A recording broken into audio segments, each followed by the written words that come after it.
अब शांत हो जाओ आप लोग। देखो अभी हम मानव जनन तंत्र में जो है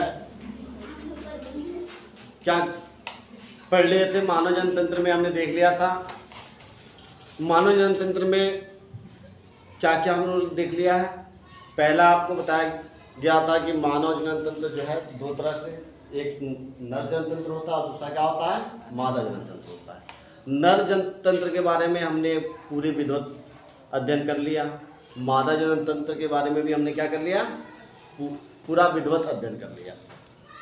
अब नर जनन तंत्र से हमने क्या बनाया था, नर युग्मक का निर्माण किया था, और मादा युग्मक से जो है मादा जनन तंत्र से हमने क्या किया था, मादा युग्मक का निर्माण किया था। ये दोनों हमने अभी हाल ही हमने क्या किया है, अंडाणु का निर्माण किया है, और यहाँ तक हम लोग कंप्लीट कर लिए हैं। यानी नर जनन तंत्र और मादा जनन तंत्र दोनों हमारा क्या हो गया है, कंप्लीट हो गया है। अब ये दोनों कंप्लीट हो गया तो आगे की जो अब प्रक्रिया है, अब आगे क्या होगा, हमें क्या देखना है कि अब इसके बाद से जो है अब आगे क्या होता है। जैसे शुक्राणु भी तैयार है, अंडाणु भी क्या है, तैयार है। अब नर और मादा दोनों युग्मकों को, यानी दोनों जो नर युग्मक कोशिका है और मादा युग्मक कोशिका है, अब इन दोनों को हम क्या करेंगे, आपस में मिलाएंगे, और आपस में जब ये मिलेंगे संलयन करेंगे तो संलयन के फलस्वरूप क्या होगा, निषेचन क्रिया होगा। क्या होगा, निषेचन क्रिया होगा, और निषेचन क्रिया के बाद जो है क्या होता है, भ्रूण का निर्माण होता है। तो थोड़ा सा इसको डिटेल से पढ़ेंगे, इत्मीनान से पढ़ने का प्रयास करेंगे, क्योंकि अगर शॉर्ट में पढ़ा के ख़त्म कर दिया जाए तो बहुत सारी चीज़ें जो हैं परीक्षा संबंधित बहुत सारी क्वेश्चनें आपकी छूट सकती हैं। तो इसलिए आप थोड़ा सा एक दो लेक्चर और, हमारे हिसाब से 2 या 3 लेक्चर और चलेगा, और मानव जनन तंत्र क्या हो जाएगा, कंप्लीट हो जाएगा। इसके बाद से फिर नया चैप्टर देखा जाएगा। तो पहले इसको हम क्या करते हैं, ख़त्म करते हैं, प्रयास करते हैं। देखो मानव भ्रूणी परिवर्धन को हम आज देखेंगे। भ्रूणी परिवर्धन क्या होता है, सबसे पहले हम समझेंगे कि भ्रूणी परिवर्धन होता क्या है। तो भ्रूणी परिवर्धन क्या कहता है कि निषेचन क्रिया के फलस्वरूप जो भ्रूण में होने वाले परिवर्तनों की ये क्या होता है, एक श्रृंखला होता है। बताया जा रहा है कि जब निषेचन क्रिया हो जाती है उसके उपरांत क्या होता है कि भ्रूण में होने वाली जो क्या होती है, परिवर्तन होती है, उन्हीं का ये क्या होता है, श्रृंखला होता है। कौन, भ्रूणी परिवर्तन। और इसी यही भ्रूण क्या होता है, आगे चलकर एक वयस्क जीव में परिवर्तित होता है। क्या होता है, वयस्क जीव में परिवर्तित हो जाता है। अब जो है भ्रूण का निर्माण करने से पहले हम समझेंगे कि जो मानव भ्रूणी परिवर्धन होता है, यानी ह्यूमन एम्ब्रियोनिक डेवलपमेंट होता है, ये कैसे होता है। तो इसकी कुछ अवस्थाएं हैं। तो इसकी निम्न अवस्थाएं हैं। पहला क्या होता है, युग्मक जनन होता है। युग्मक जनन आप लोगों को मैंने कंप्लीट पढ़ा दिया। युग्मक जनन का मतलब क्या, युग्मकों का निर्माण। युग्मक कौन है, नर युग्मक और मादा युग्मक, यानी शुक्राणु और अंडाणु। ये दोनों हमने क्या कर लिया है, कंप्लीट कर लिया है। जब शुक्राणु और अंडाणु का निर्माण हो जाए तब दूसरा घटना कौन सी होती है, निषेचन क्रिया होती है। निषेचन क्रिया के बाद से विदलन हमको पढ़ना है। हम निषेचन आज स्टार्ट करने जा रहे हैं, और निषेचन के बाद से हम क्या पढ़ेंगे, विदलन पढ़ेंगे। तो निषेचन के बाद हम क्या देखेंगे, विदलन देखेंगे। आज हम निषेचन पढ़ेंगे, निषेचन के बाद क्या होगा, विदलन होगा, और विदलन के बाद से जो है तूतक का निर्माण होगा, और तूतक निर्माण के बाद से कोकर पट्टी का निर्माण होगा। कोकर पट्टी के बाद से गैस्ट्रुल भवन का निर्माण होगा, और उसके बाद से गैस्ट्रुला से क्या होगा, शिशु का निर्माण होगा। तो हम एक एक बिंदु को क्या करेंगे, पढ़ेंगे।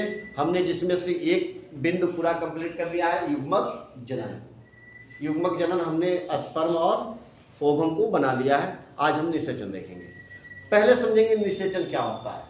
देखो जब शुक्राणु और अंडाणु का निर्माण हो जाता है बेटा, तो शुक्राणु और अंडाणु के निर्माण होने के बाद से अब चूंकि शुक्राणु जो होता है वह नर जनन तंत्र के अंदर होता है, और अंडाणु कहाँ होता है, मादा जनन तंत्र के अंदर होता है। अब चूंकि दोनों को क्या करना है, संलयन कराना है, मिलाना है। तो इस प्रक्रिया के लिए क्या होता है कि जो नर होता है वह मादा के साथ संभोग क्रिया करता है। संभोग क्रिया के दौरान जो है, या उसको एक और नाम क्या कहा जाता है, मैथुन क्रिया के द्वारा जो है वह स्पर्म को मादा योनि के जो है, मादा योनि में क्या करता है, स्खलन कराता है।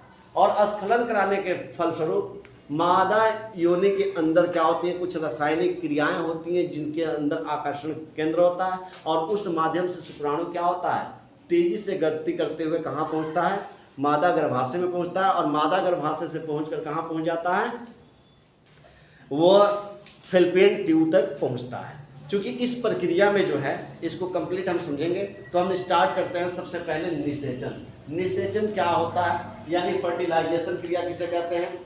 तो बताया जा रहा है कि जब नर युग्मक और मादा युग्मक, यानी नर युग्मक क्या है, अगुणित, नर युग्मक में क्या होता है, अगुणित होता है, और मादा युग्मक में क्या होता है, अगुणित होता है। देखो यहाँ स्पर्म भी अगुणित है, और यहाँ क्या है, ओवम भी क्या है, अगुणित है। जब ये दोनों आपस में क्या होते हैं, मिलकर संलयन क्रिया करते हैं, क्या करते हैं, यहां लिख सकते हो, क्या करते हैं, संलयन करते हैं। तो जब संलयन क्रिया, संलयन समझते हो, संलयन मतलब जो है जुड़ते हैं, एक दूसरे से क्या होते हैं, जुड़ते हैं, फ्यूज्ड होते हैं। तो इससे क्या होता है, युग्मनज का निर्माण होता है, जायगोट का निर्माण होता है। अब ये प्रक्रिया जो है, जो निषेचन क्रिया है, इसको समझने का प्रयास करेंगे कि जो मानव में निषेचन का खोज सर्वप्रथम किसने किया था। तो मादा, ये जो नर, ये मानव में जो है, बताया जा रहा है कि मानव में जो है सर्वप्रथम निषेचन की खोज किसने किया था। तो एक वैज्ञानिक था जिनका नाम क्या था, हर्टविग। क्या नाम था, हर्टविग। यानी हर्टविग महोदय ने सर्वप्रथम ये क्या बताया था कि मानव में क्या होता है, निषेचन क्रिया होता है। पादपों में निषेचन क्रिया के बारे में किसने बताया था। तो पादपों में निषेचन क्रिया के बारे में जो है इसकी खोज किसने किया था, तो स्टार्ट वर्गर ने किया था। ये पॉइंट इंपॉर्टेंट है, इसको नोट कर लेना। बताया जा रहा है कि पादपों में निषेचन का खोज किसने किया, तो स्टार्ट वर्गर ने किया, और मानव में निषेचन का खोज किसने किया, हर्टविग ने किया। ठीक है ना, आसान है, हर्टविग, हर्ट से याद कर लेना, और इनका बताया गया स्टार्ट वर्गर, बर्गर से याद कर लेना, खाता है ना बर्गर, तो बर्गर से याद कर लेना। ठीक है ना, दोनों आसान याद है।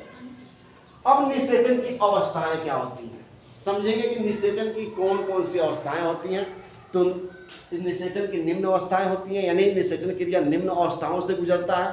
पहला जो अवस्था होता है वो वीर्य स्खलन होता है। क्या होता है, वीर्य स्खलन होता है। मैं अभी बताया हूं कि जब क्या होता है, नर मादा संभोग क्रिया पर क्या होती है, पूर्ण होती है। जैसे संभोग क्रिया क्या होता है, संभोग क्रिया में आपको बताया गया कि मैथुन क्रिया क्या होती है। तो जो नर जनन अंग होता है, नर जनन अंग जो पेनिस होता है, पेनिस के जो ऊपर वाला भाग होता है उसमें छोटे छोटे दाने पाए जाते हैं, और वह क्या होते हैं, संवेदनशील होते हैं। और मादा योनि के अंदर भी कुछ जो है ऐसे भाग होते हैं जो थोड़ा सा ऐसे, यानी जिसपे स्पर्म होने से इन जो संवेदनशील अंग हैं वो क्या होते हैं, प्रभावित होते हैं। और प्रभावित होकर ये किसका स्खलन करते हैं, शुक्राणु का स्खलन करते हैं। और शुक्राणु का स्खलन कहाँ करते हैं, तो मैथुन क्रिया के दौरान जो है, जो मादा होती है, मादा की योनि में क्या कर देते हैं, ये शुक्राणु को यहाँ पर लाकर क्या कर देते हैं, छोड़ देते हैं। अब शुक्राणु जब यहाँ निकलता है तो इसके अंदर जो है एक रासायनिक आकर्षण पाया जाता है। क्या पाया जाता है, रासायनिक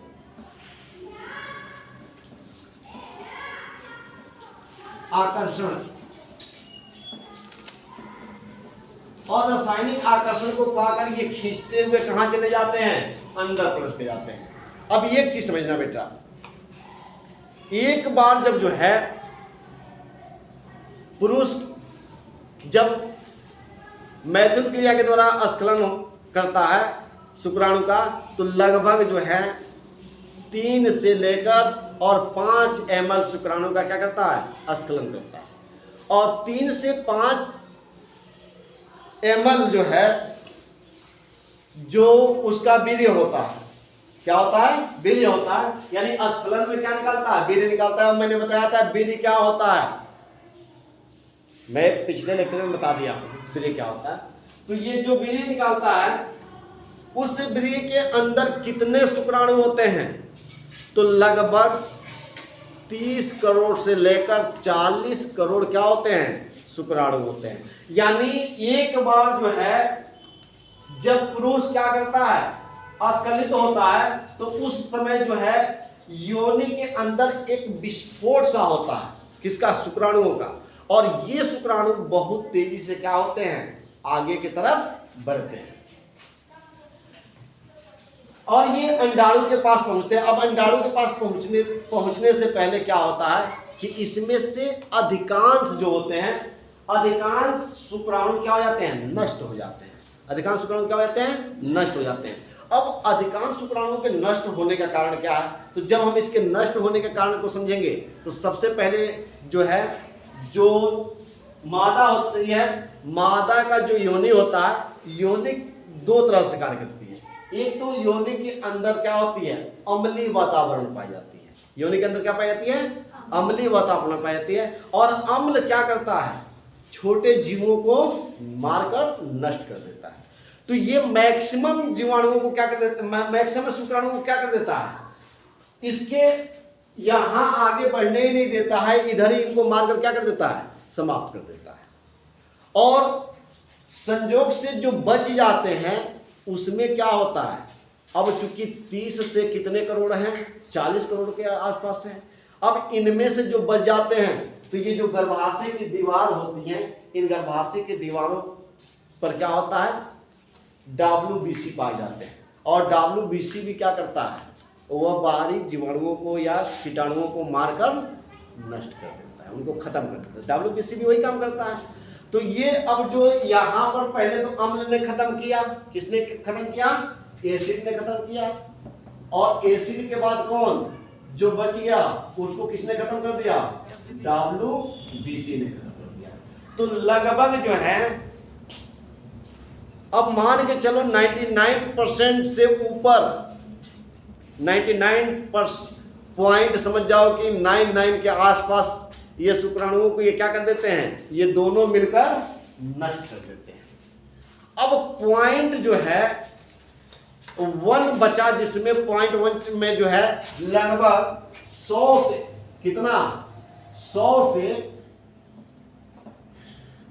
200 के आसपास शुक्राणु क्या हो जाते हैं? बच जाते हैं। क्या हो जाते हैं? शुक्राणु बच जाते हैं।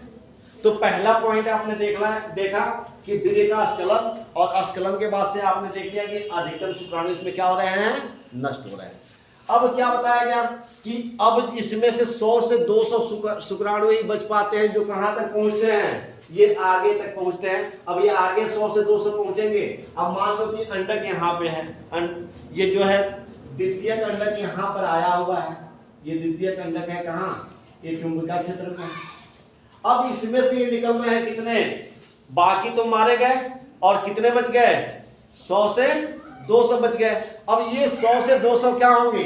जो बचे होंगे ये कुछ तो सीधे निकलेंगे, तो इस दीवार से टकरा के इधर ही खत्म हो जाएंगे। कुछ जो है कि अगर अंडाणु इधर, ये अंडक इधर निकला हुआ है, कुछ अंडक इधर पहुंच जाएंगे, कुछ ऐसे इधर नष्ट हो जाएंगे। अब कुछ जो बचेंगे वो इधर बढ़ेंगे, आगे की तरफ बढ़ेंगे।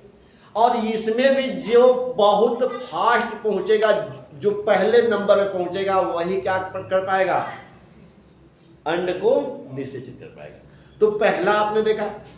अब दूसरा कि इसमें से बाकी क्या हो जाते हैं? नष्ट हो जाते हैं। जो पहले नंबर 1 पर पहुंचता है वही अंडाणु को क्या करता है? निषेचित करता है। तो अब दूसरा जो है पॉइंट, आपका पहला पॉइंट ये आपने देख लिया कि ये खत्म है। दूसरा क्या होता है? शुक्राणु संधारण। संधारण का मतलब होता है ये कैसे 100 से 200 शुक्राणु बच जाते हैं। अब इनके बचने का कारण क्या है? मैंने बताया कि निषेचन को हम पॉइंट वाइज पढ़ रहे हैं। तो ये पॉइंट इसमें जो है निषेचन की अवस्थाओं में पहला हमने अवस्था देख लिया। दूसरा अवस्था क्या होता है? ये शुक्राणु जो 100 से 200 हैं, इनके अंदर जो है जो यानी देख लो शुक्राणु के अंदर, शरीर के अंदर क्या पाया जाता है? माइटोकॉन्ड्रिया। ये वाला जो भाग होता है क्या होता है? माइटोकॉन्ड्रिया होता है। तो जो माइटोकॉन्ड्रिया होता है बेटा, ये माइटोकॉन्ड्रिया क्या करता है? ऊर्जा प्रदान करता है। शुक्राणु को क्या करता है? ऊर्जा प्रदान करता है। तो जब शुक्राणुओं के शरीर में, जिन शुक्राणुओं के शरीर में माइटोकॉन्ड्रिया जो है अधिक ऊर्जा प्रदान करता है, वह तेजी से क्या करते हैं, भागने का कार्य करते हैं और वही बच पाते हैं। जो उस दौड़ में जो आगे रहता है वही क्या होता है, बच पाता है। तो जिसमें बताया गया कि किसकी मात्रा ज्यादा होती है, किसकी, माइटोकॉन्ड्रिया जो है अत्यधिक ऊर्जा जो उत्पन्न करता है, उसी ऊर्जा की वजह से क्या होते हैं, आगे बढ़ते हैं। और यही अत्यधिक ऊर्जा जो है उन्हें क्या करता है, क्या करता है, उन्हें प्रतिकूल परिस्थितियों से झेलकर आगे बढ़ाने का कार्य करता है। प्रतिकूल परिस्थितियां क्या हैं, जब ये आगे बढ़ेगा ना तो इसे सब कुछ झेलना पड़ेगा। क्या क्या झेलना पड़ेगा, पहले तो इन्हें झेलना पड़ेगा जो योनि के अंदर जो क्या है, जो दीवारें हैं उनसे टकराएंगे। अब ये बताओ कि जहां लाखों करोड़ों में मारे जा रहे हैं शुक्राणु, मारे जा रहे हैं ना, और उन्हीं जैसे आप गेम खेलते हो तो देखते हो ना भाई, सैनिक आए हुए हैं, सारे लोग मारे जा रहे हैं, एक भागता रहता, देखे हो ना। तो उतने में ये अपने जान को बचाकर कितने भगे हैं, 100 से 200 भगे। और ऐसे नहीं भगे होंगे, उनके अंदर उतनी ऊर्जा होगी, वह ऊर्जा उन्हें भगाने में क्या किया है, मदद किया। अब ये चूंकि जब भाग रहे होंगे तो ऐसा नहीं है कि सब सेफ ही बचे होंगे, उनका भी सर फटा होगा, उनका भी सर टूटा होगा, वह भी लड़े होंगे, होता है ना। और तब लड़कर ये क्या होते हैं, अपने मंजिल तक पहुंचने का काम करते हैं। आप लोगों ने फिल्मों में देखा है कि हीरो भागता है, लड़ता है, सबको मारता है, लास्ट में अपना सर भी फोड़ लेता है, उस पर भी कपड़ा बांधकर भागता रहता है। तो ये फिल्मों के क्या हैं, ये भी जो बच जाते हैं वो सलमान खान और कौन बन जाते हैं, सनी देओल बन जाते हैं, वो जो आगे बढ़ते हैं। तो एक चीज आपने देख लिया कि इनको क्या मिला, अत्यधिक ऊर्जा प्राप्त हुई, और ये अत्यधिक ऊर्जा जो है उन्हें क्या करती है, प्रतिकूल परिस्थितियों यानी अम्लीय वातावरण से बचाती है, और क्या WBC से बचाती है, और जो उसमें जो है शुक्राणु मर रहे हैं उनसे भी बचकर निकलने को क्या करती है, ये कार्य करती है, बचाने का कार्य करती है, और तब इन्हें आगे बढ़ाती है। अब दुर्भाग्य होता है कि बेचारे इतने लड़ने के बाद कुछ क्या हो जाते हैं, कुछ जाके इनको निकलना था इधर और अंधे की तरह से ऊपर गए, यहाँ लड़के यहीं गायब हो गए। कुछ क्या हुआ, घूमना था इधर घूम गए, इधर आए, इधर ही क्या हो गए, खत्म हो गए। जिनकी किस्मत ठीक होती है वो क्या होते हैं, इधर भागते हैं। और एक चीज देखना आपको बताया गया है कि जो पुरुष शुक्राणु होता है बेटा, जैसे अगर 30 से 40 करोड़ निकल रहे हैं तो उसमें आधा क्या होता है, आधा जो गुणसूत्र होता है एक्स होता है और आधा क्या होता है, वाई होता है। यानी आधा लड़कियां होती और आधा लड़के होते। अब उसमें लड़की वाली आगे निकल रही है, एक्स वाले आगे निकल रही है कि वाई वाला आगे निकल रहा है, जो निकलेगा वैसे क्या होगा, संतान पैदा होगा। तो अभी हमको ये समझना था कि ये क्यों जो है 100 से 200 बच गए, ये बात समझ में आ गई आपको। अब तीसरा देखते हैं, तीसरा क्या होता है बेटा,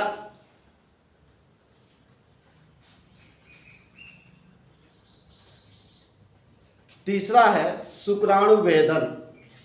क्या है, शुक्राणु भेदन। अब शुक्राणु जो है भेदन कैसे करता है, भेदन मतलब क्या, वेदना, समझ में या वेदना नहीं समझ में आता है। तो किसी चीज में प्रवेश कर जाना, छेद कर अंदर घुस जाना, ठीक है ना, किस चीज को क्या करना, छेद बना देना, क्या करना, वेदना कहलाएगा। अब ये कैसे करते हैं बेटा, तो देखो आप, ये शुक्राणु की संरचना है, आप देख रहे हो ये क्या है, शुक्राणु की संरचना है। और शुक्राणु की संरचना में आप लोगों को मैं पिछले लेक्चर में बता चुका हूं, उसकी संरचना बता चुका हूं। तो ये जो ऊपर वाला भाग होता है ये क्या होता है, क्रोमोसोम होता है। क्या होता है, अच्छा, एक्रोसोम होता है, ठीक। और उसके नीचे वाला भाग क्या होता है, अगुणित केंद्रक होता है। और इसी अगुणित केंद्रक में क्या होता है, अनुवांशिक पदार्थ होते हैं। क्या होते हैं? अरे भाई ये क्या है? कोशिका है। शुक्राणु क्या है? कोशिका है। तो जो इसका सिर वाला हेड वाला जो भाग होता है ऊपर, उसमें क्या होता है? एक्रोसोम होता है। और नीचे वाले में क्या होता है? उसके ठीक नीचे कौन छुपा होता है? केंद्रक, जो अनुवांशिक पदार्थ है। और उसके पीछे कौन लगा होता है? संपस्थ तारक केंद्र। ठीक है ना? तारक केंद्र क्या होता है? तारक केंद्र होता है। अब जैसे आप जानते हो कि ये क्या है? एक अंडाणु है, और ये अंडाणु के पास क्या होता है? ये शुक्राणु आता है। अब ये शुक्राणु जो है ना, उसमें कुछ जो है कि लड़े तो सर फोड़ लिए, सर फोड़ने वाला है जो फोड़ा हुआ है, और ये क्या हुए? बिना फोड़े उड़े एकदम क्या हो गए? आराम से पहुंच गए। वो भी किए लेकिन अपने आप को बचा लिए, कहीं फोड़े उड़े नहीं। अब इसमें जो है, इस शुक्राणु को, इस अंडाणु को, ये क्या है? अंडाणु है। क्या है? अंडाणु। और इस अंडाणु को कौन भेद पाएगा?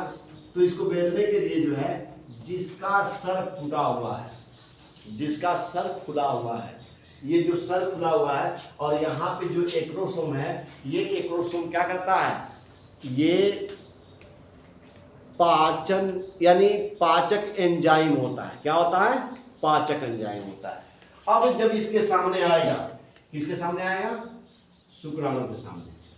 शुक्राणु के नहीं, अंडाणु के जब पास आएगा, तो ये अंडाणु के पास आकर इसमें से क्या करेगा?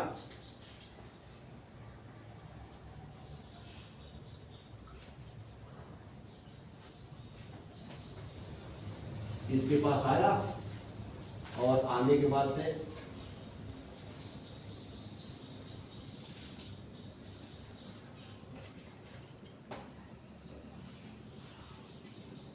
यहाँ पे क्या है? एक्रोसोम है। यहाँ पे क्या है? केंद्र है। और यहाँ पे ये तारक केंद्र से होते हुए एक तंतु निकलती है। ठीक है। और इसमें क्या है? माइटोकॉन्ड्रिया।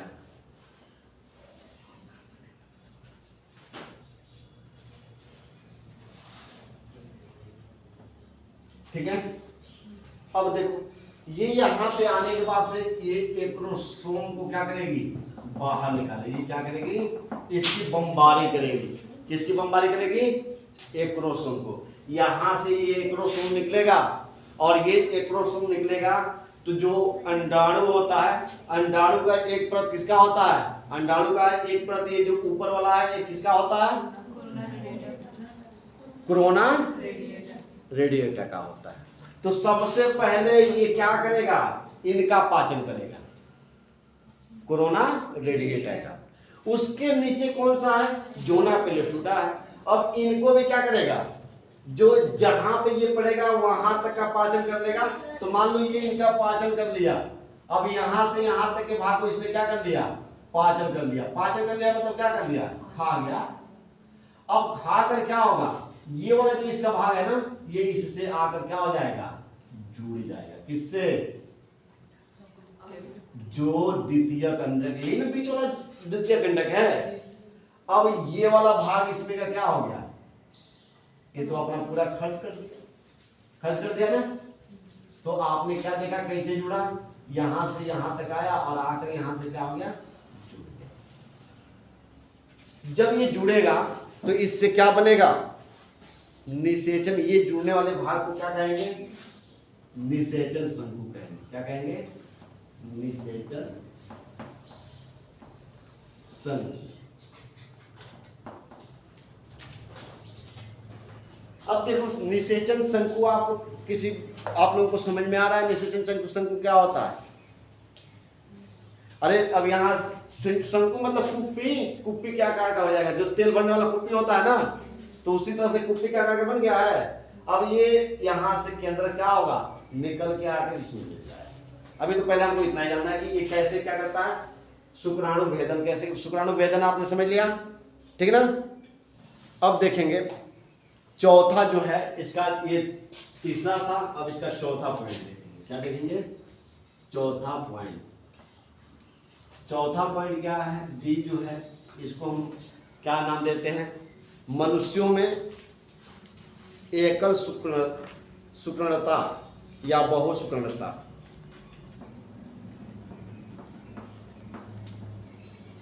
क्या है बेटा, मनुष्य में एकल शुक्रता क्यों है? इसका मतलब क्या हुआ, क्यों अंडाणु को एक ही शुक्राणु निषेचित करता है, क्यों नहीं ज्यादा करते हैं और क्यों नहीं करते हैं? तो एक चीज ध्यान रखना, एक बात यहां पे आपको ध्यान रखनी होगी, जब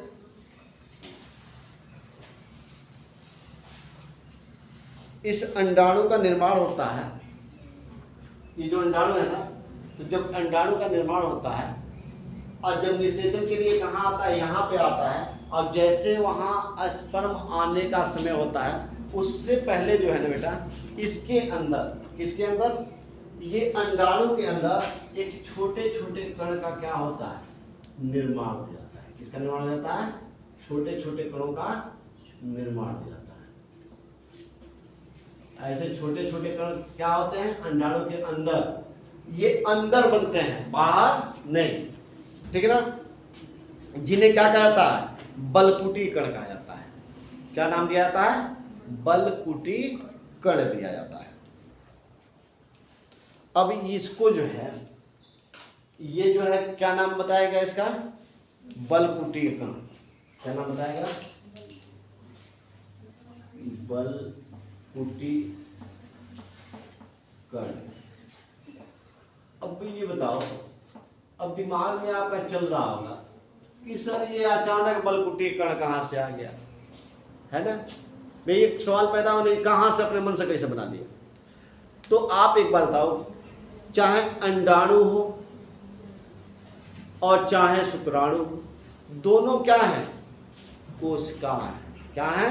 कोशिका है। तो कोशिकाओं के अंदर क्या होता है बेटा, कोशिकाओं के अंदर क्या पाया जाता है, कोशिकांग पाया जाता है। क्या पाया जाता है?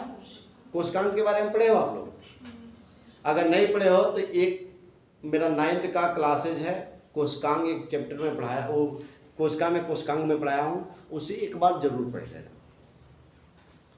कोशिकांग जो होता है, कोशिकांग किसे कहते हैं? कोशिकांग कहा जाता है कोशिकाओं के अंग को क्या कहते हैं? जैसे हमारे शरीर में क्या होते हैं, बहुत सारे अंग होते हैं ना, और बहुत सारे अंग किससे हमारे बने हुए हैं, तो बहुत सारे, यानी बहुत सारे कोशिकाएं मिलकर एक अंग का निर्माण करती है। अब बहुत सारे अंग मिलकर क्या करते हैं, शरीर का निर्माण करते हैं। अब एक बात बताओ, हमारा शरीर बहुकोशिकीय है, इसलिए हमारे शरीर में बहुत सारे कोशिकाओं ने मिलकर अलग अलग अंग बनाए, जैसे हाथ बनाया, पैर बनाया, आंख बनाया, नाक बनाया, पाचन तंत्र बनाया, हृदय बनाया, अलग अलग सब बनाया ना। लेकिन कोशिकाओं, ये जो एकल कोशिकी है, ये तो एकल कोशिकी है ना, एक ही कोशिका है, इसमें तो है नहीं, तो इसमें हाथ पैर पाचन तंत्र कैसे बनेगा? 10 वालों को मैंने पढ़ाया था अमीबा में पाचन क्रिया।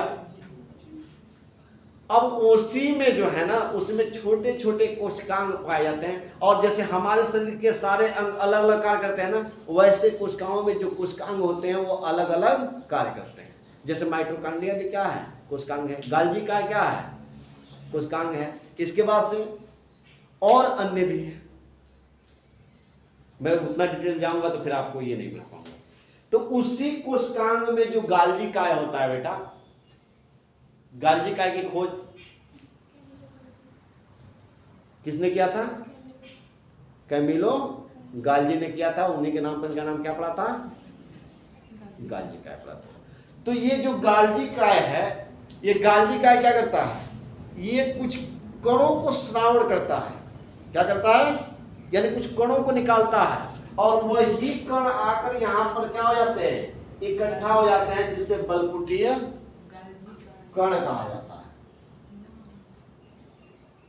बलकुटी कण कहा जाता है, ठीक है ना। अब ये बलकुटी कण करते क्या है बेटा, तो ये देखो, ये बलकुटी कण क्या करेंगे, जब मान लो मैंने क्या बताया कि 100 से 200 तक क्या होंगे, उसमें शुक्राणु अंदर जाएंगे। उसमें से मान लो कि मैंने बताया कि कुछ इधर निकल, 50 इधर निकल गए, 50 इधर निकल गए 200 में से, फिर भी 100 बचे ना। 100 तो इधर गए होंगे, नहीं 100 तो 70 भी गए होंगे, 50 भी गए होंगे, 30 भी गए होंगे, 20 भी गए होंगे, कुछ भी तो गए होंगे कि एक ही पहुंचेगा। इधर तो कुछ तो मुड़े होंगे एक को देखकर, ट्रेन की डब्बे की तरह से। तो अब इसमें से क्यों केवल एक ही आकर निषेचन किया, क्यों नहीं वो 20 आए तो 20 इसमें प्रवेश की? अरे अब जब ये भाग दौड़ कर रहे होंगे, थोड़ा सा भी दूरी तो होगा, कोई थोड़ा सा आगे पीछे तो होगा, और आगे पीछे होने के कारण ये क्या करेगा, जैसे यहाँ पे ये आएगा, जब इनको ये क्या करेगा, इनको तोड़ेगा, और ये तोड़ के जब इनसे फ्यूज यानी जुड़ने का काम करेगा, तो मान लो यहाँ से ये टूट रहा है, इनको ये बचा रहा है, तो उस बीच में क्या करेगा, ये जब बच रहा है तो ये जो कण है जब ये टूट रहा है तो उस समय क्या होंगे, ये निकल के बाहर आएंगे कि नहीं आएंगे? बोलो, अंदर था और टूटा तो कण बाहर निकलेंगे कि नहीं निकलेंगे? तो बाहर निकलेंगे, तो बाहर निकल गए यहाँ पे, और ये आकर इनसे क्या हो गया, जुड़ गया। क्या हो गया, जुड़ गया। अब बताओ, जब ये बाहर निकल गए और ये आकर जुड़ गया, अब मान लेते हैं कि अब यहाँ पर, और ये आकर तुरंत ही अपना क्रिया कर लिया, और उसी बीच मान लेते हैं कि और इधर से और क्या हो रहे हैं, शुक्राणु आ रहे हैं। क्या हो रहे हैं, शुक्राणु आ रहे हैं। मान लो कि कुछ माने नहीं हुआ ही गए, तो ये एक आया, ये एक शुक्राणु आया, इधर से भी क्या हो गया, शुक्राणु आ गया, इधर से भी क्या हो गया, एक शुक्राणु आएगा, इधर से भी एक शुक्राणु आएगा ना। आज सब आके इस पे प्रहार करेंगे कि नहीं करेंगे? सबके अंदर क्या है, क्रोमोसोम है, सब में है ना, तो सब इस पे बमबारी करेंगे कि नहीं करेंगे? अपना जो पाचन एंजाइम है निकालेंगे कि नहीं निकालेंगे? निकालेंगे। और जब निकालेंगे तो ये बताओ, जैसे ये अपना पाचन एंजाइम निकाले तो क्या होगा, ये अपना पाचन एंजाइम निकाले तो पहले किसको खत्म किए, कोरोना रेडिएटर को, तो ये भी आएगा तो ये निकालेगा तो कोरोना रेडिएटर को खत्म करेगा कि नहीं करेगा? करेगा, एकदम करेगा। उसके बाद इन्होंने किसको खत्म किया, जोना पेलुसिडा को खत्म किया। ये भी क्या करेंगे, सब जोना पेलुसिडा को खत्म करेंगे। ये एकदम अंत पॉइंट तक पहुंच जाएंगे, लेकिन जाकर कहां रुक जाएंगे, जो ये कण अब क्या कर लिया है, एक आवरण के रूप में चारों तरफ से इसे घेर रखा है, वहां पर जाकर ये क्या हो जाएंगे, रुक जाएंगे, और रुकने के बाद से ये अंदर प्रवेश नहीं कर पाएंगे। इसीलिए सिर्फ क्या होगा, एक ही प्रवेश करेगा। अगर मान लेते हैं 2 प्रवेश कर जाए तब क्या होगा? जब 2 प्रवेश कर जाएगा बेटा, तो उनका आनुवांशिक लक्षण कैसे बटेगा? जैसे मादा, नर और मादा दोनों के गुण जो आनुवांशिक पदार्थ हैं उनका क्या होता है, उनका फिर एकल कोशिकीय होते हैं, उससे क्या बनते हैं, एकल कोशिकीय कर रहे हैं, ये क्या होते हैं, अगुणित होते हैं, और उससे क्या होते हैं, द्विगुणित होते हैं। अब इसमें 2 चले गए तब क्या हो जाएंगे, 3 गुणित हो जाएंगे। अब 4 गुण चले गए तो क्या हो गए, 4 गुणित हो जाएंगे। अब बताओ 4 गुणित होंगे तो वो आदमी कैसे होगा, वो आदमी बन पाएगा? हमारा शरीर बनने के लिए कितना चाहिए गुणसूत्र, 46 गुणसूत्र चाहिए। अब 3 उसमें घुस गए तो फिर बनेगा, नहीं बनेगा, कुछ और बन जाएगा। इसलिए वो सब क्या हो जाएगा, नष्ट हो जाएगा। इसीलिए एक ही इसमें क्या करता है, प्रवेश करता है। ध्यान रखें ना, एक ही क्या करता है, प्रवेश करता है, और प्रवेश नहीं करता। जुड़वाला बताएंगे कैसे होते हैं, उसको भी बताएंगे, क्योंकि अभी हम जिस पे हैं पहले उसको टॉपिक करें, अब बताएंगे जुड़वा कैसे होते हैं, कैसे समरूप हो जाते हैं, कैसे भिन्न भिन्न होते हैं, इसको बताया जाएगा। अब यहां तक आप समझ लिए। अब इसने क्या कर दिया, तो ये हमारा इसका क्या हो गया, निषेचन की प्रक्रिया यहां तक, इसका 4 उसमें देख लिया। अब एक बार बताओ, अब एक सर आपने बताया कि ये हो गया, अब यहां से होने के बाद से क्या होगा, ये केंद्रक इसके अंदर प्रवेश करेगा। किसका केंद्रक, इसका केंद्रक इसके अंदर प्रवेश कर जाएगा। तो इसको हम इधर बनाते हैं, एक बड़ा सा फिगर बनाते हैं। सुनो, अब यहां देख रहे हो कि यहां पे क्या होगा, ये इसका केंद्रक भी निकल के इसके अंदर आ जाएगा, और ये भी निकल के क्या हो जाएगा, इसमें आ जाएगा। कौन, ये क्या है, इसको कहा जाता है समीपस्थ तारक केंद्र। क्या कहा जाता है, समीपस्थ तारक केंद्र। ये दोनों निकल कर क्या हो जाएंगे, अंदर आ जाएगा। क्योंकि समीपस्थ तारक केंद्र का क्या कार्य है मैं अभी बता रहा हूं।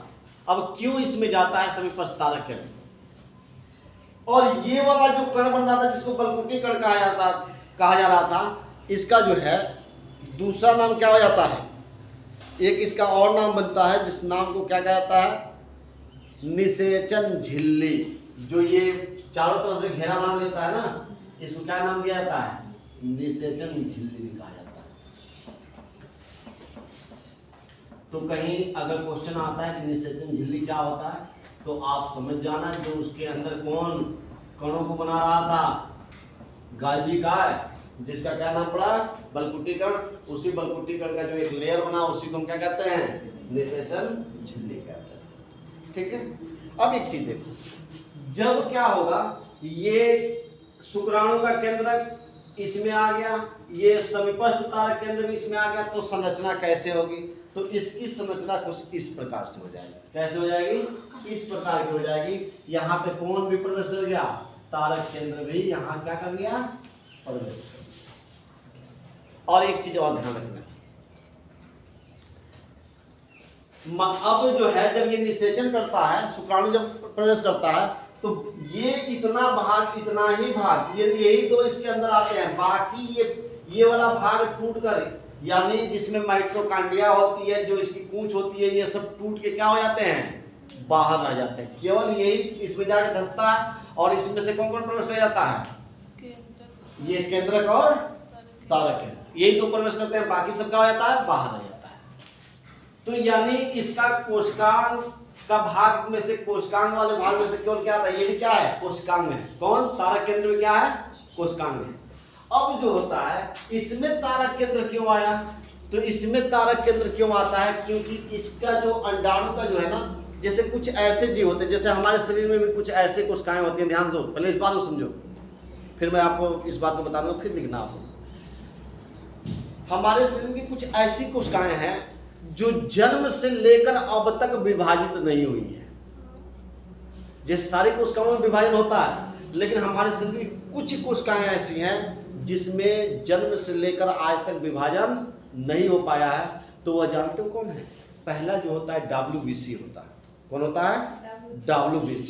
जो श्वेत रक्त कणिकाएं होती हैं उनमें विभाजन नहीं होता है। दूसरा ध्यान रखो, जो हमारा तंत्रिका कोशिका है, तंत्रिका कोशिका के अंदर भी विभाजन नहीं होता है। और तीसरा जो है अंडाणु, अंडाणु के अंदर अगर प्रवेश कर जाते हैं तो ये विभाजन नहीं कर पाएगा। क्यों नहीं कर पाएगा, क्योंकि इन कोशिकाओं के अंदर जो है विभाजन कराने का काम जानते हो कौन करता है, किसी भी कोशिका में विभाजन कराने का काम कौन करता है, समीपस्थ तारक केंद्र। तो अंडाणु के अंदर, अंडाणु की कोशिका जो कोशिकांग होती है उसमें समीपस्थ क्या तारक केंद्र नहीं पाया जाता है। इसीलिए ये शुक्राणु क्या करता है, अपना समीपस्थ तारक केंद्र को लाकर कहां प्रवेश करा देता है, अंडाणु। इसके अंदर क्या पाया जाता है, इसके अंदर केवल एक माइटोकॉन्ड्रिया यहां पे पाया जाएगा। क्या पाया जाएगा, माइटोकॉन्ड्रिया पाया जाएगा। यानी ये माँ का माइटोकॉन्ड्रिया होगा और पिता का माइटोकॉन्ड्रिया यहीं से टूट के क्या हो गया था, बाहर हो गया था। तो अब देखो, ये जो है, ये भी और ये भी, ये दोनों क्या हो गए, इनके अंदर आनुवांशिक पदार्थ है। ये माता जी का है और ये किसका है, पिताजी का है। तो इनके अंदर भी आनुवांशिक पदार्थ है और इनके अंदर भी क्या है, आनुवांशिक पदार्थ है। तो यानी वो आनुवांशिक पदार्थ कौन होते हैं, आनुवांशिक पदार्थ कौन कौन होते हैं भाई, DNA होते हैं, RNA होते हैं, प्रोटीन होते हैं, लिपिड होते हैं। आपको बताया गया है ना, ये क्या होते हैं, जीन होते हैं, ये क्या होते हैं, आनुवांशिक पदार्थ होते हैं। तो इनके अंदर भी DNA है और इनके अंदर भी क्या है, DNA। ध्यान रखना, इन दोनों में DNA है, DNA दोनों में DNA पाया जा रहा है ना, माता में भी DNA पाया जा रहा है और इनमें। और दूसरा DNA कहाँ होता है, तो दूसरा DNA जो है, जो कोशिकांग में जो माइटोकॉन्ड्रिया होती है ना, उसमें पाया जाता है। तो इसमें पिता का DNA तो आया नहीं, इसमें किसका DNA कर रहे हैं, माइटोकॉन्ड्रिया आया नहीं, माता का, ये मदर का माइटोकॉन्ड्रिया है ना, ये माइटोकॉन्ड्रिया है और किसका है, ये मदर का है। अब इसके अंदर भी क्या है, DNA, इसके अंदर भी क्या है, DNA। तो आप क्या देख रहे हो, आपको क्या चीज मिला, पहला काम क्या मिला कि पिता का डीएनए मिला, पिता से एक डीएनए प्राप्त हुआ, और माता से कितना डीएनए? डबल डीएनए मिलता है। यानी पिता का एकल डीएनए होता है और माता का क्या होता है? डबल डीएनए होता है। जो अब देखो, इनमें एक चीज और ध्यान रखना, एक होता है कैरियोप्लाज्मिक वंशागति, एक को कहा जाता है कैरियो, ये नोट कर लेना, कई बार क्वेश्चन आता है, कैरियो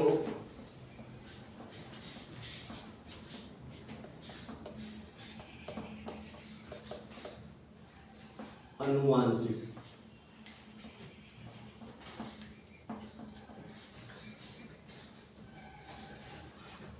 क्या बताया गया?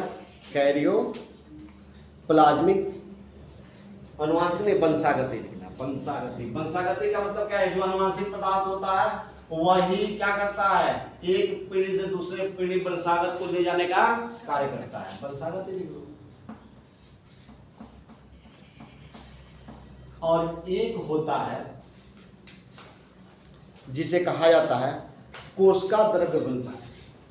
क्या कहा जाता है? ये हो गया। एक होता है कोशिका द्रव्य वंशागति।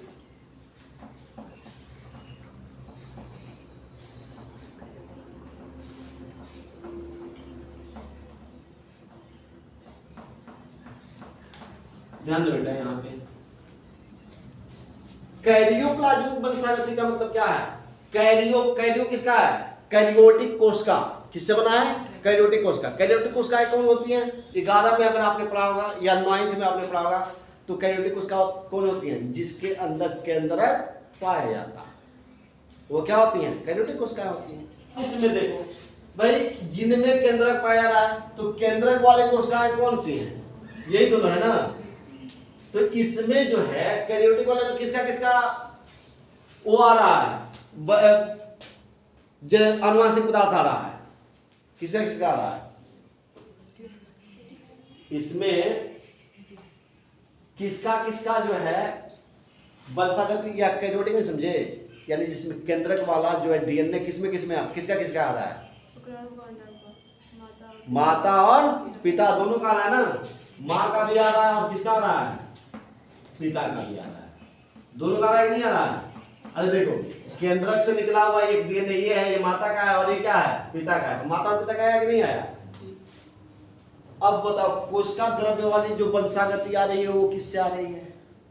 कोशिका द्रव्य में ही क्या पाया जाता है? कोशिकांग पाया जाता है। कोशिकाओं के अंदर क्या होता है? कोशिका द्रव्य, और उसी कोशिका द्रव्य के अंदर क्या होता है? कोशिकांग। तो कोशिका द्रव्य वाला वंशागति कहाँ इसमें कहाँ से आ रहा है? यही नहीं नहीं, अरे यही कोशिकांग है और इसी कोशिकांग से क्या आ रहा है? मैं समझ रहा हूँ, जिनको नहीं समझ में आ रहा है, जो मुंह बनाए हुए बैठे हैं, जिनको नहीं समझ में आ रहा है, उन्होंने कोशिका के बारे में अध्ययन नहीं किया है। मैं बार बार कह रहा हूँ, अगर पढ़ना है, जानना है, तो कोशिका एक चैप्टर में पढ़ा रखा हूँ, उसको जरूर पढ़ लेना। 9th का एक क्लास है या 11 में मैंने कोशिका पढ़ाया हूँ, उसको देख लेना। वीडियो उसका देख लोगे, आपको समझ में आ जाएगा। ठीक है ना। तो इसमें किसका आ रहा है? किसका आ रहा है? सिर्फ मां का। यानी दुगुना प्यार किससे मिलता है? मां से कि बाप से? बस वही बात है, समझ लेना। हाँ, अब यहां तक की कहानी हमारी खत्म हो गई कि हमने ये समझ लिया कि आया तो क्या हुआ। अब क्या करेंगे? अब इधर ध्यान दो, ये जो दोनों कोशिकाएं हैं, अब ये आपस में फ्यूज्ड होंगे, जुड़ेंगे। क्या होंगे? जुड़ेंगे। अब ये दोनों क्या हो गए? आपस में यहाँ पे जुड़ गए। क्या हो गए? जुड़ गए। तो अगुणित यानी n था, तो कितना n हो जाएगा? 2n हो जाएगा ना। तो 2n हो गया तो क्या हो गया? गुणित हो गया। पहले अगुणित था, अब क्या हो गया? गुणित हो गया। तो यहाँ पे क्या बना लेंगे? 2n का निर्माण हो गया। यानी 2n का निर्माण का मतलब क्या? 23 गुणसूत्र कौन रखे थे? माता जी। और 23 गुणसूत्र किसने दिया था? पिताजी। अब कितने गुणसूत्र हो गए मिलकर? 40 हो गए ना। जब तक एक ही अंक था तो उसमें गुणसूत्र कितने थे? 23। पिताजी वाले अगुणित था तो उसमें कितने थे 23। माताजी वाला भी क्या था अगुणित था तो उसमें भी कितने थे 23। तो अब 23 23 मिल गया 2n बन गया तो कितना हो गया गुणसूत्र 46 हो गया। तो यानी यहाँ पे गुणसूत्रों की संख्या कितनी हो गई 46 हो गई। ये दिखाई तो नहीं दे रहा होगा आप लोगों को, ये 2 द्विगुणित हो गया और ये कितने हो गए 46 गुणसूत्र हो गए। तो एक बात आपको समझ में आया कि तारक केंद्र, अब यहाँ तारक केंद्र की कहानी समझते हैं। तारक केंद्र क्यों आया जी? क्योंकि मादा का जो अंडाणु होता है उस अंडाणु में क्या होता है तारक केंद्र नहीं होता है, और तारक केंद्र न होने के कारण जब तारक केंद्र नहीं होगा तो इनकी कोशिकाओं का विभाजन जो 46 गुणसूत्र गए हैं यानी इनकी कोशिकाओं में विभाजन नहीं होगा, विभाजन नहीं हो पाएगा। तो इनको विभाजन कराने के लिए कौन आया है, कौन आया है तारक केंद्र आया हुआ है। तो अगर कहीं क्वेश्चन में ये पूछ दिया जाए, अगर कहीं क्वेश्चन आ जाता है कि तारक केंद्र जो है शुक्राणु से अंडाणु में क्यों जाता है, क्यों गया, उनके कोशिकाओं को विभाजन कराने के लिए गया है। और क्यों अंडाणु क्यों नहीं करा पाया विभाजन, क्योंकि उसमें तारक केंद्र नहीं होता। तो अब ये क्या करेंगे युग्मज का विभाजन करेंगे। ये युग्मज बन गया ना, ये जब दोनों बना तो क्या बना युग्मज बनेगा। क्या बनेगा, जब दोनों मिल जाएगा तो किसका निर्माण हो जाएगा युग्मज, यानी जाइगोट का निर्माण होगा। किसका निर्माण होगा जाइगोट। तो हमने यहाँ जाइगोट बना लिया कि नहीं। अब इस जाइगोट को कौन जो है कि विभाजन कराएगा, इस जाइगोट का विभाजन कौन कराएगा, युग्मनज का विभाजन कौन कराएगा, युग्मनज होगा। युग्मनज का विभाजन कौन कराएगा, तारक केंद्र कराएगा। तो हम अब विभाजन देखते हैं। अब विभाजन देखने के बाद से विभाजन पढ़ा के यहीं पे आपको क्या कर देंगे, खत्म कर देंगे। लेकिन विभाजन थोड़ा सा लंबा है। देखो केंद्रक संलयन आपने देखा कि दोनों केंद्रकों को हमने क्या कर दिया, आपस में मिला दिया। तो जब दो केंद्रक दोनों यानी मादा और यानी शुक्राणु और अंडाणु का क्या हुआ, केंद्रक आपस में मिलता है तो उसे हम क्या कहते हैं, क्या कहते हैं केंद्रक संलयन कहते हैं। क्या कहते हैं केंद्रक संलयन। और ये केंद्रक संलयन जब मिल जाता है तो क्या कर लेता है बेटा, केंद्रक संलयन मिलने के बाद क्या करता है, क्या करता है, ये जो है जब दोनों मिल जाता है तो जाइगोट का निर्माण कर देता है। अब इस जाइगोट का क्या होता है बेटा, इस जाइगोट जब बन गया तो अब इसका जाइगोट बनकर और ये कहाँ चला आया, यहाँ देखो। अब ये जाइगोट बना तो जाइगोट बनकर कहाँ आएगा, यहाँ फिलिपियन ट्यूब में आ जाएगा। अब इस फिलिपियन ट्यूब में क्या है होगा, ये द्विगुणित होगा ना, ये क्या होगा द्विगुणित होगा। अब द्विगुणित के साथ होगा तो अब यहाँ पर क्या होगा, पहला प्रक्रिया चालू होगा। अब पहला प्रक्रिया क्या चालू होगा, तो इनमें विभाजन की क्रिया स्टार्ट हो जाएगी। पहले दिन ही क्या हो जाएगा, विभाजन की प्रक्रिया चालू होगी। तो ये विभाजन इसमें जो है समसूत्री विभाजन होता है। क्या होता है, समसूत्री विभाजन होता है। देखो समसूत्री विभाजन दो प्रकार का होता है। एक तो समसूत्री विभाजन, पीछे वाले जरा ध्यान देना बेटा, नहीं तो आपका विभाजन हो जाएगा। क्या होता है बेटा कि देखना जो समसूत्री विभाजन होता है, अब ये मान लो द्विगुणित क्या बना, ध्यान देना, ये संलयन किया और संलयन क्या करके क्या बन गया, द्विगुणित कोशिका का निर्माण कर दिया।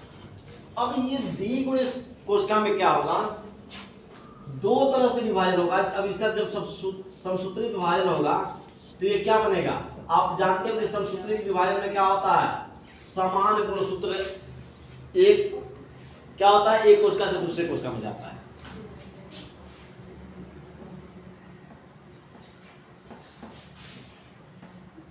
समसूत्री विभाजन, तो इनमें समसूत्री विभाजन हो रहा है। तो यहां पर बताओ, यहां पर जो पहला कोशिका बनेगा,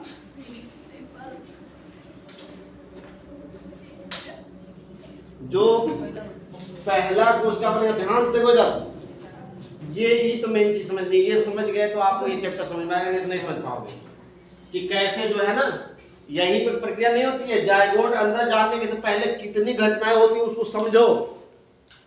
ये अंदर यहाँ तक आने में किन किन अवस्थाओं से गुजरता है, इसी में 5-6 अवस्थाएं गुजरती हैं, वो भी विभाजन की। और उसी में जो मैं अभी आपसे कहा था विदलन, मैंने विदलन कहा था पढ़ना है, उसके तूतक के बारे में कहा था, ये सारी चीजें इसी में मिलेंगी। तो थोड़ा सा मैं समझ रहा हूँ रुक गए हो, 20 मिनट रुक जाओ। अब एक चीज बताओ, जब ये होता है तो पहले छोटे समसूत्री विभाजन में क्या होता है जी, पहले छोटा कोशिका का क्या होता है, निर्माण होता है ना। और ये छोटी कोशिकाएं क्या होती हैं, यही छोटी कोशिकाएं फिर क्या करती हैं, समसूत्री में क्या होता है, ये वृद्धि करती हैं, और वृद्धि करने के बाद यानी पहले ये 2 भागों में टूटता है, फिर ये वृद्धि करती हैं, और वृद्धि करके क्या कर लेती हैं, बड़ी कोशिकाओं का निर्माण करती हैं। ये बताया गया था ना आप लोगों को, बताया गया था कि नहीं बताया गया था। तो ये ऐसे कार्य करती हैं, यानी पहले इसमें क्या होता है, छोटी कोशिकाओं का निर्माण होता है, और ये छोटी कोशिकाएं क्या होती हैं, फिर वृद्धि करके बड़ी कोशिकाओं में परिवर्तित हो जाती हैं। अब फिर उनका क्या होता है, फिर उन कोशिकाओं का क्या होता है, फिर विभाजन होता है, और फिर विभाजन के बाद से वो क्या होती हैं, फिर छोटी कोशिकाएं बनती हैं, फिर वो छोटी कोशिकाएं वृद्धि करती हैं, और फिर क्या करती हैं, बड़ी होती हैं।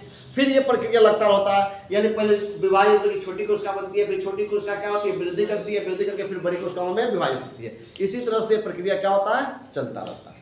लेकिन यहाँ पर क्या होता है, यहाँ विभाजन के दौरान जो है, ध्यान देना ये पॉइंट, ये मैंने बताया कि ये मुख्य इस तरह होता है, लेकिन जो फेल्पियन ट्यूब है, फेल्पियन ट्यूब में क्या होता है कि जब विभाजन की प्रक्रिया होती है, तो विभाजन की प्रक्रिया के दौरान जो है, ये कोशिकाएं विभाजित तो होती हैं, ये विभाजित होती हैं, विभाजन की प्रक्रिया इनमें चलती रहती है, लेकिन इन कोशिकाओं में वृद्धि नहीं होता।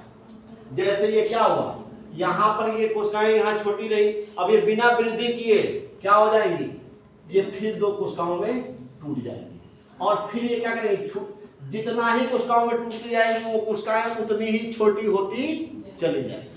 तो अब ये क्या करेंगी, इससे छोटी कोशिका के क्या कर लेंगी, निर्माण कर लेंगी। अब यहाँ पे एक छोटा कोशिका बन गया, फिर यहाँ पर क्या हो गया, छोटा कोशिका हो गया, इसका भी क्या हुआ, यहाँ एक छोटा कोशिका बन गया, और यहाँ पर भी एक छोटा कोशिका बन गया। अब यहाँ पर भी वृद्धि नहीं होगा, और ये भी बिना वृद्धि क्या करेंगे, फिर ये 2-2 में बढ़ते जाएंगे, तो यहाँ पर भी बनेगा, और यहाँ पर भी और छोटी कोशिका बन जाएगी, इसकी भी क्या हो जाएगी, और छोटी कोशिका बन जाएगी, इससे भी क्या हो जाएगी, और छोटी, और इसका क्या बन जाएगा, छोटा कोशिका, इसका भी क्या होगा, छोटा कोशिका, इसका भी, देख रहे हो। अब यहाँ से फिर विभाजन करेगा, और फिर विभाजन करेगा तो क्या होगा, और छोटी कोशिका, यानी जितना ही विभाजन करता जाएगा वो उतना ही क्या होती जाएंगी, छोटी होती जाएगी। तो जो इन कोशिकाओं में विभाजन होता है, ध्यान से परिभाषा, एक परिभाषा मिलने जा रहा है आपको यहीं पे, एक परिभाषा आपको यहीं समझ में जाए, किताब से समझोगे समझ नहीं पाओगे, ध्यान रख लेना। बताया गया कि जो, लिखना बंद करो बेटा, लिखना बंद करो, लिखना बंद करो। क्या बताया गया कि जब इसमें समसूत्री विभाजन होगा, तो समसूत्री विभाजन की प्रक्रिया होती रहेगी, लेकिन कोशिकाएं क्या करेंगी, वृद्धि नहीं करेंगी, और कोशिकाएं विभाजन कर करके क्या होती जाएंगी, छोटी छोटी हो जाएंगी। तो इस प्रक्रिया को नाम क्या दिया जाता है, विदलन। इसी प्रक्रिया को क्या कहा जाता है, विदलन कहा जाता है। विदलन किसे कहा जाता है, तो जब क्या होता है, क्या बना, युग्मनज जाइगोट बना। अब जाइगोट का क्या हो रहा है, यहाँ पर विभाजन हो रहा है, और विभाजन होकर, यानी पहला प्रक्रिया क्या होता है, विदलन का होता है। पहला कौन सा प्रक्रिया होता है, विदलन। अब विदलन क्रिया में क्या होता है कि जाइगोट की जो कोशिकाएं हैं उनमें विभाजन, समसूत्री विभाजन होता है, लेकिन विभाजन होता है उनमें वृद्धि नहीं होता है, वैसे ही विभाजन होता चला जाता है, यानी बिना वृद्धि का क्या होता है, विभाजन होता है। और इसी प्रक्रिया को हम क्या कहते हैं, विदलन कहते हैं। क्या कहते हैं, विदलन कहते हैं। परिभाषा बन जाएगी, लिख लोगे, या एक और परिभाषा, इसको अपने तरफ से एक छोटा सा परिभाषा बनाना चाहो कि ऐसा विभाजन जिसमें विभाजन बार बार होता है परंतु वृद्धि नहीं होता है, तो क्या कहलाता है, क्या कहलाता है, विदलन कहलाता है।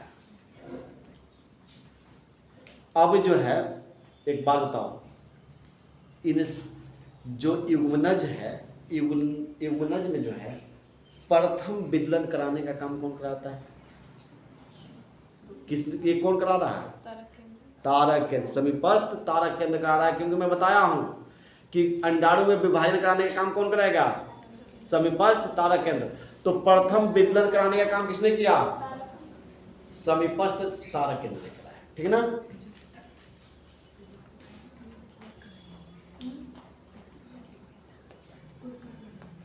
अब एक बात बताओ, ये विदलन जो है ये छोटी छोटी कोशिकाएं ही क्यों होती है? इसमें वृद्धि क्यों नहीं होता है? इसमें वृद्धि न होने का कारण क्या है? अब आप एक बात बताओ, ये फिलिपियन नलिका जो है इतना ही पतला है ना, और इसी में से एक कोशिका में से 2 कोशिका बनना है, और 2 से 4 बनना है, 4 से 8 बनना है, 8 से 16 बनना है, 16 से 32 बनना है, 32 से 64 बनना है, 64 से 128 बनना है। अब एक चीज बताओ, क्या बताया गया? इधर ध्यान दो, समझो, 1 मिनट में समझाओ बस। क्या बताया गया? मैं क्या कह रहा हूं, इस बात को यहां बड़े गौर से समझो। ये बताया जा रहा है कि क्यों जो होती है विदलन जो होता है, ये विदलन जो ये होता है इसी को हम क्या कहते हैं? विदलन कहते हैं ना। तो ये जो विदलन होता है बेटा, ये विदलन क्रिया होती है, विदलन प्रथम कौन कराता है? प्रथम विदलन। यानी इसमें विदलन को आपने समझा, तो ये बताया गया कि ये क्यों जो है फैलोपियन ट्यूब के अंदर जो विदलन क्रिया हो रही है, कहाँ हो रही है? भाई निषेचित तो यही तो हुआ है ना। तो यहाँ पे 5 से 6 दिन बाद ये जायगोट पूर्ण रूप से विकसित होकर यहाँ जाएगा, लेकिन उससे पहले इसमें पहले दिन क्या होगा? निषेचित होने के पहले दिन क्या होगा? विदलन क्रिया होगी। तो इसमें एक अंडाणु कितने में टूटा? 2 में। फिर वो 2 कितने में टूटे? 4 में। और फिर 4 किस में टूटे? 8 में। 8 कितने टूटे? 16 में। 16 कितने में टूटा? 32 में। और 32 किस में टूटा? 128 164। हाँ 64, हाँ 64 कितने में टूटे? 128। अच्छा बोलते बोलते अब एक चीज बताओ, मैं ये पूछ रहा हूं, मैं एक सवाल यहां बोला हूं, किसी ने ध्यान नहीं दिया। मैं क्या बोला हूं? एक बात बताओ कि क्यों ये इसमें टूटता है, जो छोटा है क्यों टूटता है? क्यों नहीं बड़ा होता है? तो देखो, अगर ये बड़ा हो गया, जैसे ये फिलिपियन ट्यूब का जो है कितना बड़ा फिलिपियन ट्यूब है, अगर ये बड़ा बड़ा टूटेगा तो ये क्या हो जाएगा? गुण बड़ा हो जाएगा। जितना ही बड़ा होगा उतना ये क्या होता जाएगा? बड़ा हो जाएगा। तो फिलिपियन ट्यूब को क्या कर देगा? फैला देगा। अब इस पे आ पाएगा? नहीं आ पाएगा।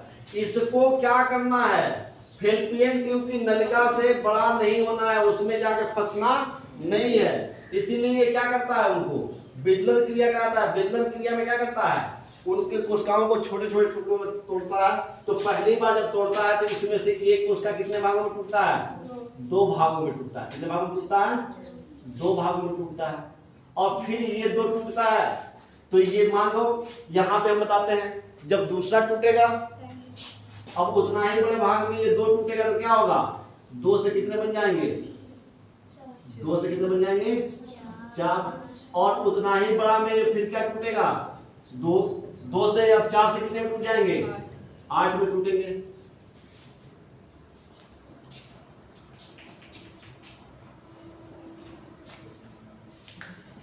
आठ हो गया। अब इस 8 से इतना ही बड़े में कितना में टूटेंगे? अब चूंकि मैं थोड़ा सा और बड़ा इसको बना सकता था, लेकिन आप इतना में समझ नहीं पाओगे। अब ये इतना ही में कितना टूटेगा? 16। ये क्या हो जाएगा? और छोटा होता जाएगा ना। ऐसे करके क्या कर लेगा? 16 में टूट जाएगा। अब मैं काउंटिंग नहीं कर रहा हूँ, 16 में टूटेगा। अब ये 16 उतना ही में क्या हो जाएगा? तो कोशिकाएं क्या होती जाएंगी? छोटी और छोटी और छोटी होती जाएंगी। ठीक है ना। तो पहले दिन इसमें जो होगा वो 2 टूटेंगे, दूसरे दिन कितने टूटेंगे? 4। और 4 से क्या होंगे? 8। तो देखो एक यहाँ पर, फिर यहाँ से बनाते हैं 2, 2 से 4, 4 से 8, 8 से 16, 16 से 32, 32 से 64। ये क्या हुआ? पहले दिन 2 और दूसरे दिन 4 और तीसरे दिन 8 और चौथे दिन 16 और पांचवें दिन 32 और छठवें दिन 64 और सातवें दिन यहाँ आ जाएगा तो इसकी संख्या कितनी हो जाएगी? 128। समझ में आया? ये बात यहाँ तक समझ में आई? तो अब जो ये प्रवस्था बन रहा है बेटा, इसी प्रवस्था में जो है इनका 2 से 4 बनेगा तो उसका नाम क्या होगा? 4 से 8 बनेगा तो क्या नाम होगा? और 8 से 16 बनेगा तो क्या नाम होगा? 16 से 32 बनेगा तो क्या नाम होगा? 32 से 64 बनेगा तो क्या नाम होगा? और 32 64 से 128 बनेगा तो क्या नाम होगा? इसको बता के खत्म कर दो। बताया जा रहा है कि जब इनका क्या होगा? समसूत्री विभाजन होगा बेटा। तो समसूत्री विभाजन के दौरान क्या होगा? पहला जो है ये युग्मनज है। ये क्या है? युग्मनज है। युग्मनज का मतलब क्या है? जायगोट है। इस जायगोट का क्या होगा? समसूत्री विभाजन होगा। तो ये दो छोटी कोशिकाओं में क्या हो जाएगा? बढ़ जाएगा। अब देखना 2 छोटी कोशिकाओं में बढ़ेगा तो उस समय भी इसके साथ जोना पेलुसिडा और क्या कोरोना रेडिएटा ये उनके साथ जाएंगे, लेकिन कोरोना रेडिएटा की संख्या क्या होती जाएगी? घटती जाएगी। और कोरोना रेडिएटा की संख्या घटने के बाद अब क्या होगा? सीधे जो है ये फिर यहाँ पर आएंगे किसी का, और ये अब 4 बनाएगा। 4 से क्या बनाएगा? 8 बनाएगा। और 8 के बाद से ये क्या बना देगा? 16। और 16 से कितना बनेगा? 32 बनेगा।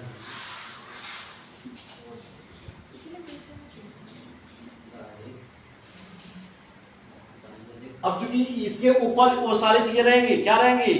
क्या रहेंगी? ये रहेगा जोना पेलुसिडा और ये आप लोग बना लें, ठीक है ना? अब ये कितना का हो गया बेटा? 32 का। तो 1 2 3 4 5 6 7 8 9 10 11 12 13 14 15 16 17 18 19 20 21 22 23 24 25 26 27 28 29 30 31 32 बन गया। अब इसके बाद से 32 से क्या बनेगा? देखो जितनी बार ये बन रही है उतनी बार कोशिकाएं क्या होती जा रही हैं? छोटी होती जा रही हैं। और फिर इससे क्या बनेगा? 64।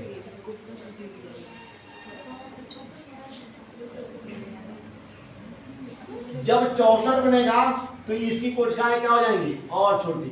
1 2 3 4 5 6 7 8 9।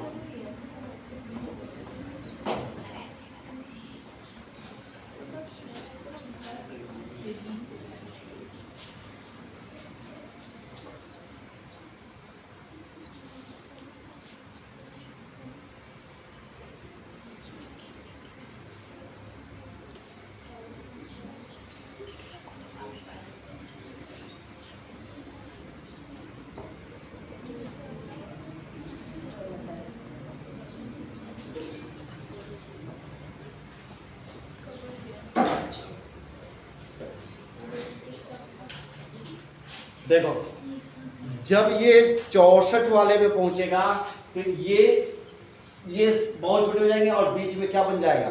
खाली स्थान बन जाएगा। अब देखो इनका कुछ ना कुछ तो नाम होगा। जब ये विदलन शुरू करेगा तो प्रत्येक कोशिका का कुछ ना कुछ क्या होता है? नाम होता है। तो ये जो बनता है 2 से लेकर और कहाँ तक? 8 तक की जो होती है, यहाँ से लेकर 2 से लेकर 8 तक की जो संख्या होती है, इनका नाम क्या होता है? तो इनका नाम आप लिख लेना, कोरक खंड कहा जाता है। क्या कहता है? कोरक खंड। क्या नाम रहेगा? कोरक खंड।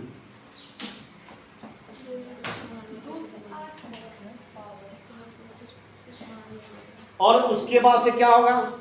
जो 8 से 16 बनेगा, इस 8 से 16 जो बनेगा, जो कोरक खंड का निर्माण करेगा, इसका नाम जो होगा, यानी इस 8 से 16 देख रहे हो ना, इस 8 से और जो 16 के बीच में ये बना हुआ है, इसका नाम होता है तूतक। क्या नाम होता है? तूतक। याद रहेगा? 2 से 8 तक का जो बना उसका हमने नाम क्या दिया? कोरखखंड। और जो क्या हुआ 8 से 16 बना उसको हमने क्या नाम दिया? तूतक।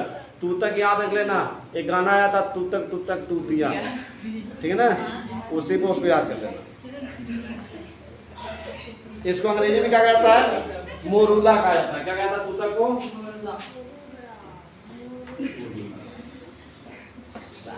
अब देखो जो यहां तक में आपने देख लिया कि 2 से लेकर, अब ये ध्यान रखना ये सब क्या होते हैं?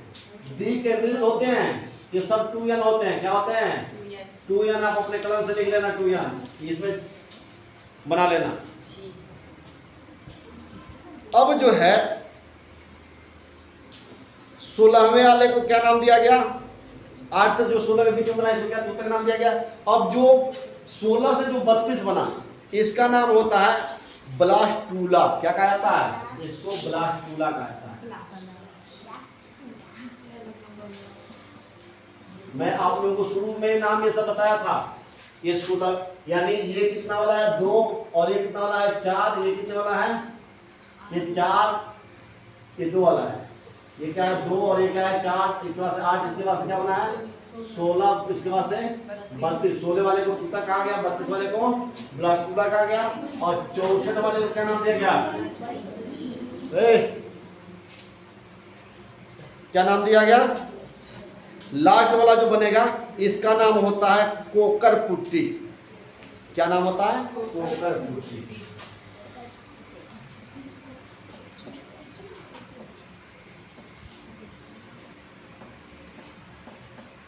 और एक चीज ध्यान रखना, जो कोकर पुट्टी होता है जो लास्ट वाला, ये इसका जो ये वाला जो भाग होता है ना इसको अंतः भाग कहा जाता है। क्या कहा जाता है?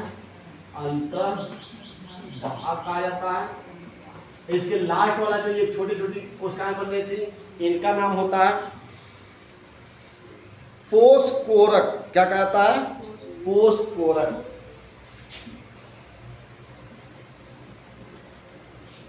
पोषकोरक। और जो ये खाली वाला स्थान बना है इस खाली वाले स्थान को इसमें कहा जाता है कोरक गुहा। क्या कहा जाता है? कोरक गुहा।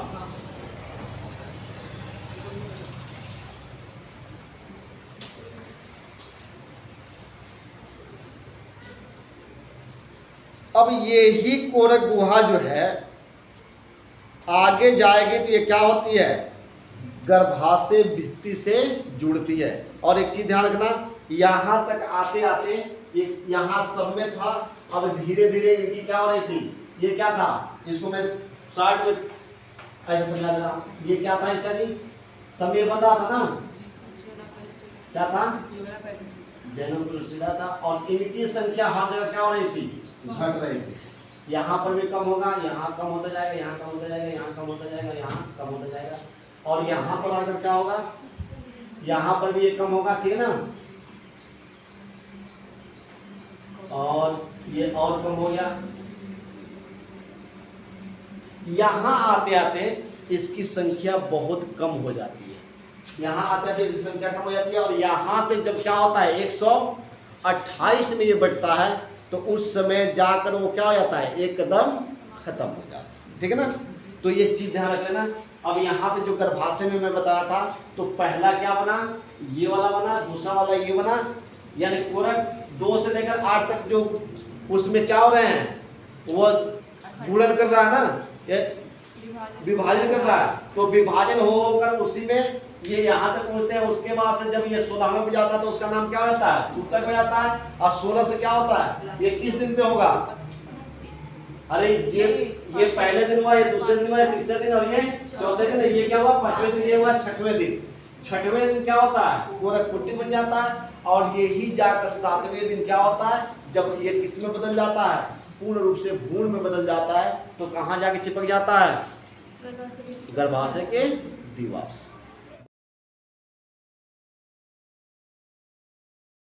बाकी इसको अगले दिन बताएं।